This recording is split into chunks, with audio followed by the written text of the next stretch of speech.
Welcome to my series, where I try to tell Skyrim like it's something you'd read in a novel, or watch in a TV series, where Skyrim isn't played by one character, the Dragonborn.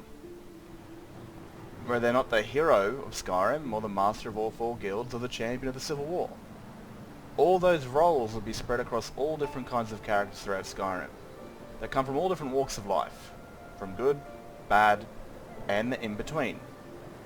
So this series, I'm going to try and tell you a story that I made up for Skyrim that, for me, feels like something that I would want to read in the next Elder Scrolls game. If I pick up a book called The Last Dragonborn, it is something that, a novelization of the past events that I'd like to read as the champion of the next game, learning the histories of the last game. No matter if it's 5 years onto the next game or it's 200 years. These are things I would like to just imagine myself reading. So this series, I hope you come to enjoy. Yeah, if you enjoy, like if you want, dislike if you want. Don't really care if you subscribe or not, that's up to you. But if you did enjoy, leave a comment, form a conversation. I'm gonna let you get to the chapter, and I hope you enjoy. Chapter 6, The Warrior. My name is Tonraq. The year is 200 of the Fourth Era. I'm a Redguard, but I was born to these cold lands. My parents escaped Hammerfell when it became independent from the Empire. When I was 12, they returned to Hammerfell. I didn't like my ancestral home that much. It was hot and dry. When I was 14, my father died in a mining accident. And by 17, my mother was beaten to death by some scum who thought himself more powerful than her. The guards of Dragonstar let me into the cell with the bastard that had killed my mother while I was working. When I was done with him, you couldn't recognize his race.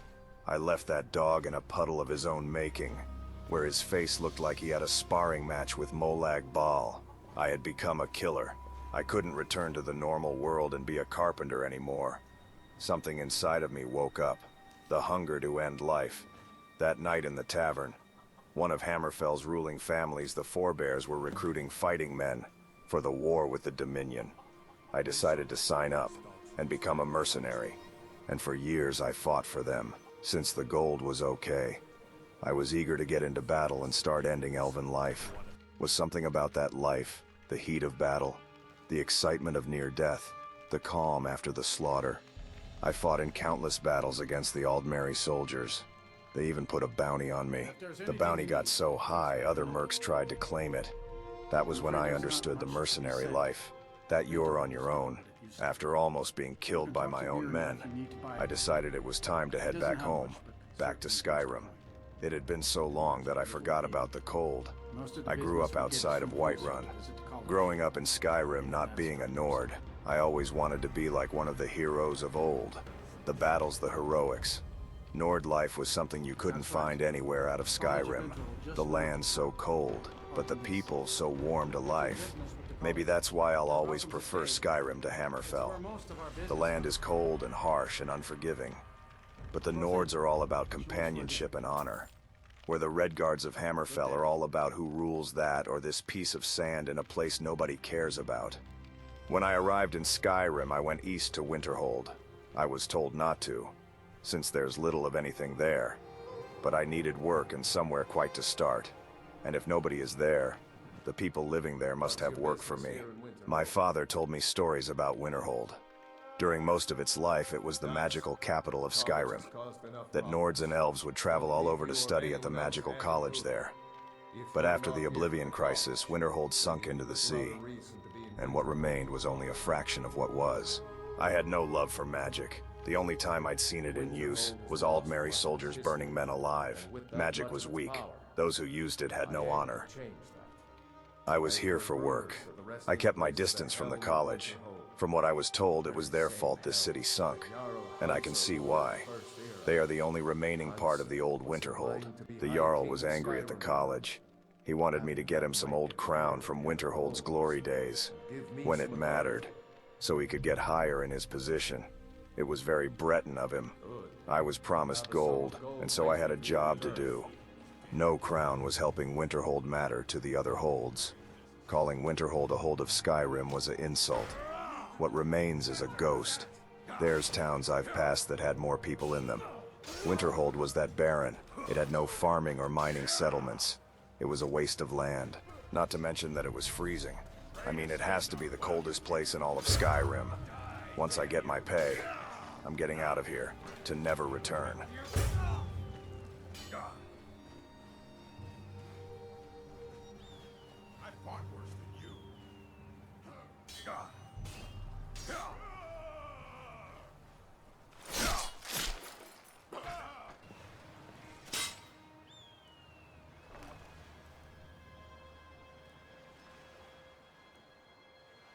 The crown did look ancient, from a time where Nords respected magic.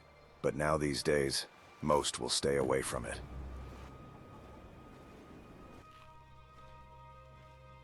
I don't care how many colleges they build, or how much the sea swallows up. I'll outlast them all. Can you believe that this home used to contend for the throne of the High King? Now, perhaps others will listen. Wish I could have told him the truth, that no, I wouldn't believe it, and that he is too small for others to hear him. But I'd got my pay and I was out of here.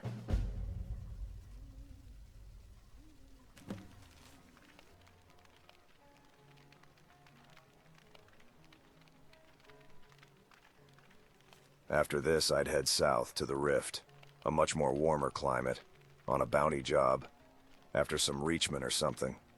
All the same, it got me out of Winterhold. One thing I was surprised about, how beautiful the Rift was. I mean, I've seen nothing like it. This had to be my favorite place in all of Skyrim so far. Bounty was located near some place called Darklight Tower. Some old fort. Had witches and hags or something in it. I hate fighting magic.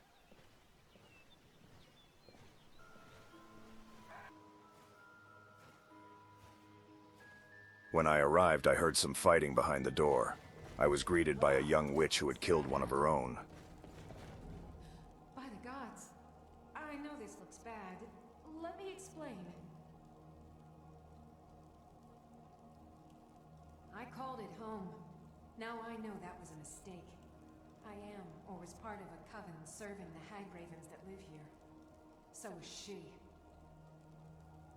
I didn't want to, but she attacked to try and keep me from leaving. I can't be a part of this place anymore. The things we do here, evil, evil things. No more!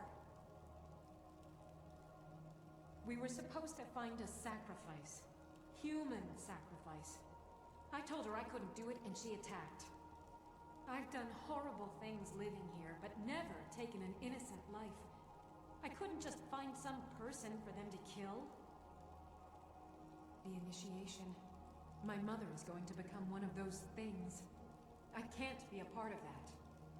Gods, I can't run away from this. I have to stop her. I'm going up there to stop her. This cycle must end. I don't know what brought you here, but I could use your help if you're willing. Good. Follow me. We have to fight our way up. I don't think anyone Was refreshing meeting a witch with morals, and the backbone to do what needed to be done. Having to turn on your own mother, so you wouldn't cross the line of evil. I can respect that. Wouldn't be an easy thing for any circumstance to have to end your own mother.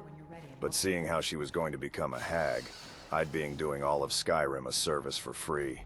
Those things are disgusting looking. My hatred of magic was from elves using it to kill my men. The look of pleasure in their eyes watching a man scream to death in fire. And it's the same sort of sick pleasure these dark arts mages have. If you're going to enjoy killing someone, at least be face to face with them. Only the worst kinds of creatures keep spiders as pets. Each time my blade swung at a mage, I cleaned the world up of its filth.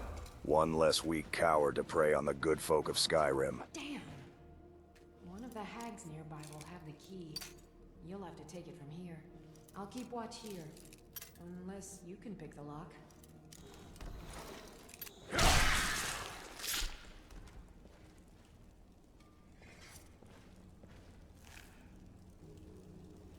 All right. Mother is just outside this door. I have a plan. I'll present you as the sacrifice. Just play along. While Mother begins the ritual, I'll strike. Then together we can kill her. Greetings, Mother. Who is this you have brought me? I found the willing subject for you. Payment has already been discussed, of course. Splendid. Please take a seat on the chair behind me, would you?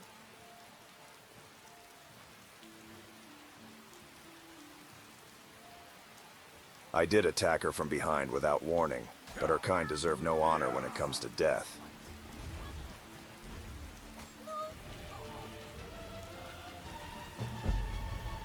The young witch showed true strength. I made sure to kill her mother, even though her mother was a filthy witch. Nobody should ever have to kill their own mother. No matter. She showed honor in doing what was right.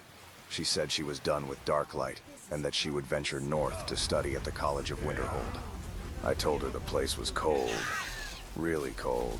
Hopefully she would make it. And hopefully this college could do some good with her. I found a camp full of Reachmen, but my bounty wasn't there. I hate the Reachmen. They fight with magic and arrows. They don't fight clean at all. Led me further south to my bounty where another hunter had failed in killing her. But I succeeded. I'm not the sort of person to take items off the dead, but the previous hunter had dragon bone armor on. That was some rare gear. This place was freezing and the sun was going down. I found a cave nearby. Had old weapons and blood all over the place. But I'd rather face what's in there than a cold night in Skyrim.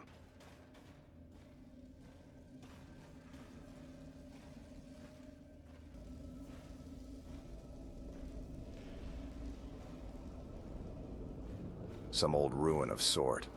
Place looked like it hadn't been touched in hundreds of years. Had some old bodies lying around, but no undead. I would camp here for the night and set off in the morning.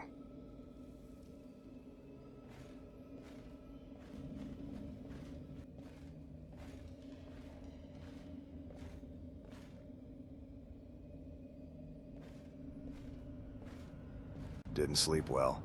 The place just felt foul. I had to sleep with my armor on and my mind ready for anything. But nothing happened. So left that place fast as I could. I would head to Falkreath after that. Much warmer. And the city was said to be one of Skyrim's most beautiful, set in a great forest. My journey in Winterhold got to the ear of the Jarl of Falkreath. He sent me a letter looking for someone to help him out. Helvard! The guards are looking sloppy today. I want you to reduce their wages for the month. Sir, I will shape them up, but with the war on, it is unwise to reduce their wages any further. We can't afford to lose any men if we wish to keep Falkreath protected. I would think a man of your military training would be able to do with less. But so be it. Good to see you. Ah, it's you. Yes, well, now we'll see if the stories about you are true. There's a group of bandits in my hold that I may have had a few discreet dealings with. The cut they were giving me was good at first, but now it's time to clean things up. Go and take care of it. As soon as I saw him, I knew what kind of person he was. He smelled of Breton, weak and sniveling. The sort of silver spoon-fed, who had no idea how to lead. I'd seen his like too much in Hammerfell. Born to a good family, but rotten to the core. So rotten that he would allow bandits to operate in his land and attack his people for gold. It was kind of sickening, and I was helping clean it up. The bandits were orcs. Orcs were a fearsome group of people, who prided themselves in battle. This was a tough fight, but I needed the gold.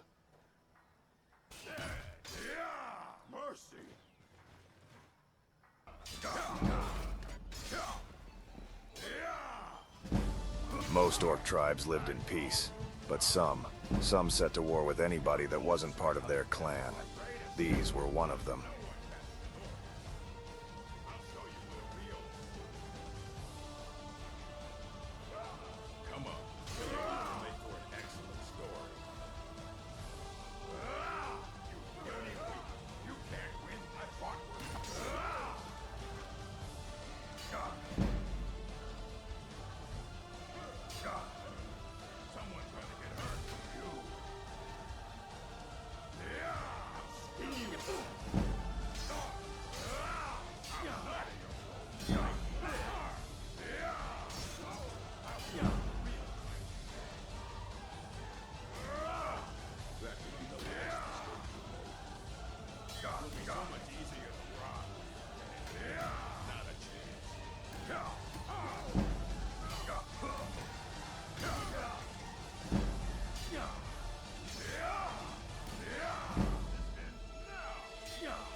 Their chief fought hard, but still fell on my steel. I had just aided some pompous kid clean up his corruption. It felt wrong. Good to see you. Finally, someone useful is around. Teach them to stop paying me. Here. No longer would I work for nobility. It's only ever brought me danger and dishonor. It was time to head back to Whiterun and see her again after 13 years.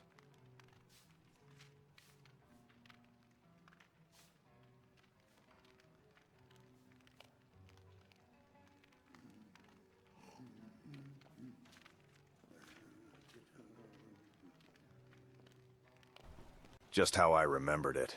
It felt kind of easy here, like I was home. But things had changed. My life was a lonely one. I'd spend my pay at the taverns drinking and whoring my gold away. But it's all I ever had since my parents died.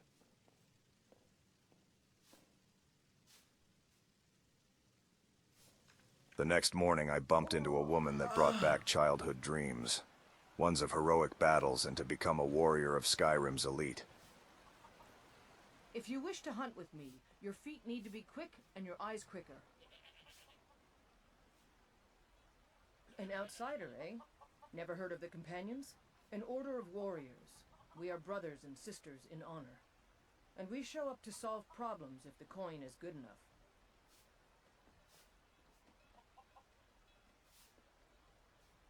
We don't just take in any milk drinker who stumbles in. Talk to Codlack if you think you have what it takes to be The Companions. They were warriors of old, that fought off the elves of Skyrim and made this land theirs. Now they are honorable warriors who fight for gold, something I was in need of. Honor and gold.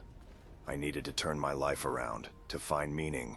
Maybe joining the Companions would set me on that path. Haven't seen your face before. I'm watching you. So you think you have what it takes? Huh. Lucky for you, I'm not the one who makes that decision. Talk to Codlack. But I still hear the call of the blood. A stranger comes to our hall. Would you now? Here, let me have a look at you. Yes, perhaps. A certain strength of spirit. Master, you're not truly considering accepting him. I am nobody's master, Vilkas. And last I checked, we had some empty beds in Jorvaskr for those with a fire burning in their hearts. Apologies. But perhaps this isn't the time. I've never even heard of this outsider. Sometimes the famous come to us. Sometimes men and women come to us to seek their fame. It makes no difference. What matters is their heart. And their arm. Of course. How are you in battle, boy? That may be so. This is Vilkas. He will test your arm. Vilkas, take him out to So I joined on. I ran their test. But I still had to prove I could be a companion. That I had that lifestyle about me. Wouldn't be too hard. Today is the day I change my life around. And fight for something more than just myself. But find a reason to live. To be part of something greater than myself. Next time won't be so easy. You might just make... Hey again, welcome to the outro. So we're changing character this time to Tonraq. He is my warrior's, sort of fighters guild companion character. I was going to go Nord, I did my very first go of this. His name was Torbid the Wolf, but I thought I'd change it up a little bit, make it a bit more, because again the companions aren't all Nords. You're a Dark Elf, an Imperial, and I think the rest of them are Nords. I thought, why not add a Redguard warrior? So this is what we've done. Gave him a backstory, gave him a bit of who he was. A bit better that he was born and somewhat raised into his teens as a child raised in Skyrim. So, I do want to get to a kind of where the story's going so far, because at the moment all it's been is intros, like just me playing characters and having a bit of backstory and what they're doing. So I can now get into a little bit more where I want the story to go, or kind of where it's at, the overall story and where it's going to go. But that's going to be the next video, to kind of like explain what's really going on in the background, because these are my setup characters. these are prior to the events of Skyrim happening, prior to the High King being killed, prior obviously to the dragons returning. The dragons will return a little bit later on in the year 201, hopefully, or early in the year 202. This, well, when I started Minerva, I started in the year 199. 3 years before, well, can't even count, 2 years before the events of Skyrim kick off. And right now, we're playing in the summer of the year 200. So Minerva arrives first, and she's going to be, at least through her story, I'll get to that in another video. But, again, hopefully people have enjoyed this introduction to the new character, Tonraq, the warrior. And yeah, it was kind of fun going back to a chapter 1 spot, and I had to like make it look authentic, that no one has, because yeah, if you've watched chapter 1 you'll know what I'm talking about. For those that don't, it's inside the tomb, Riel, an Ayleid ruin. And the first chapter I actually stayed there because, like, when you're telling stories, man, so sometimes they just naturally happen, because when I went in there, it was like the sun was, like, it was night time. It was like 4 o'clock in the morning. But when I come out, it was like 6 or 7, so the sun was up, and I was like, holy shit, this is actually good. I can show what my daylight looks like as a vampire, because when you're role-playing as a character, you're pretty much acting.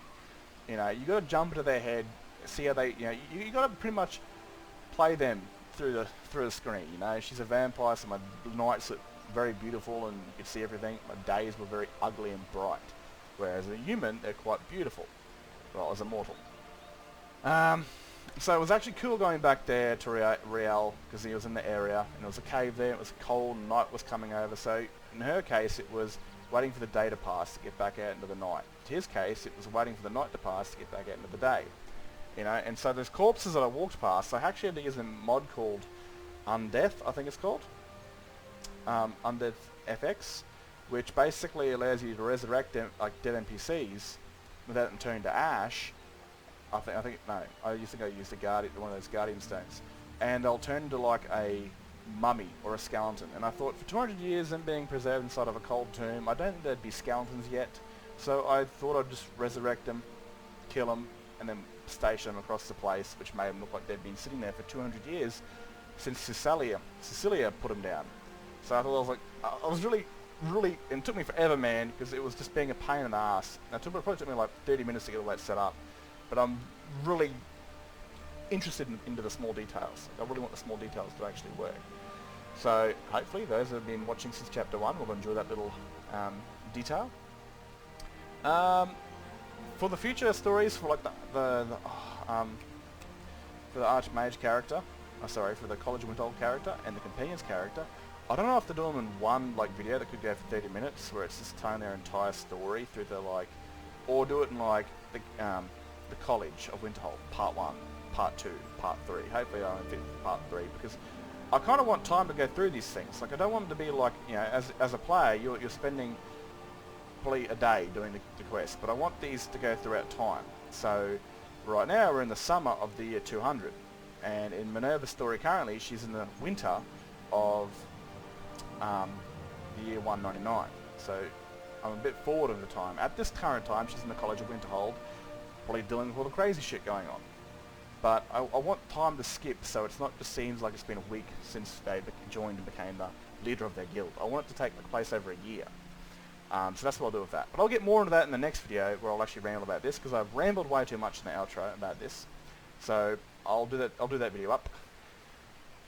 Anyway, I hope you've enjoyed. If you have enjoyed, and when you think, drop a comment, because I like to form conversation with people that are also interested in the same sort of thing, and I share this for you guys. I do share this for myself, of course, because it's something fun for me to do, but hopefully others get to enjoy it. Anyway, I'm going to get out of your hair. If you're bald, too bad. Anyway, have a good one, and peace out.